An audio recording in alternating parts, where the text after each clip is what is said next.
Okay, we're in the den and we're off of Normandy and Lane. If anybody want to come out, we at Counterculture, right behind the Walgreens or the CVS. That is. I just wanted to do a little bit of Hebrews overview. It's not nothing technical. It's just some stuff that we went over. Just say for view uh, or review. Like one of the things is what does the book of Hebrews present? It presents the superiority of Jesus Christ and also the Christian gospel. So we already know in Hebrews chapter 1, verse 1 through 3 is the thesis that Jesus is better than. One of the things that we found out is that Jesus is better than the prophets. Hebrews chapter 1, verse 1 through 3. The second that we learn is that Jesus Christ is superior or better than angels. Hebrews chapter 1, verse 4 through 14, just as well as Hebrews 2. We also saw that Jesus Christ is better than or superior than Moses. Hebrews 3, verse 6 through Hebrews chapter 3, verse 1 through 6.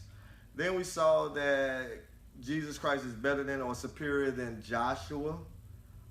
Hebrews chapter 4, verse 1 through 11. We also saw that Jesus Christ is better than or superior than Aaron. Hebrews chapter 4, verse 14 is the end of chapter 4 going into Hebrews chapter 5, verse 10. But also we saw that Christ is superior or better than the Old Testament sacrifices. Hebrews chapter 8, starting verse 1 and ending in Hebrews chapter 10, verse 18. Something else that we saw was that Jesus, the new and better deliverer. So there are four things that we saw is that Jesus, the God-man, is better than angels, chapter 1 and chapter 2. Jesus, the new apostle, is better than Moses, chapter 3. Jesus, the new leader, is better than Joshua, Hebrews chapter 4, verse 1 through 13. Jesus, the new priest, better than Aaron, Hebrews chapter 4, verse 14, all the way to Hebrews chapter 7.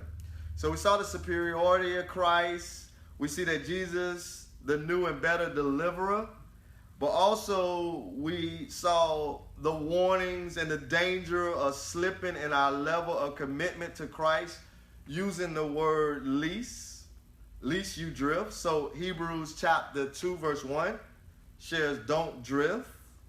Then Hebrews chapter 3 verse 12, don't depart. Hebrews chapter 3 verse 13, don't delay. Hebrews 4 and 1, don't doubt. Hebrews 4:11, don't disbelieve. Hebrews chapter 11, verse 28, don't be destroyed. Hebrews 12 and 3, don't despise. Hebrews 12:13, don't be discouraged. Hebrews 9, don't descend. Hebrews 12, verse 15a. Hebrews 12:15b, don't defile. And then Hebrews 12:16, don't desecrate.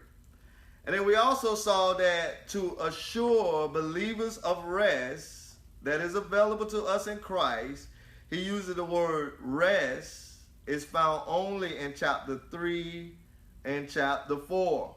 He talks about 5 different ones. The rest in Canaan, also the rest of creation, the rest in conversion, and then there's a consecrated rest of eternity. But Jesus also not only talked about the new and better deliverer, but he also talked about Calvary, the new and better covenant. And he talked about that in chapter 8, verse 10 through 18. There are 4 things. He talked about the new covenant of a better promise in Hebrews chapter 8, verse 6 through 13.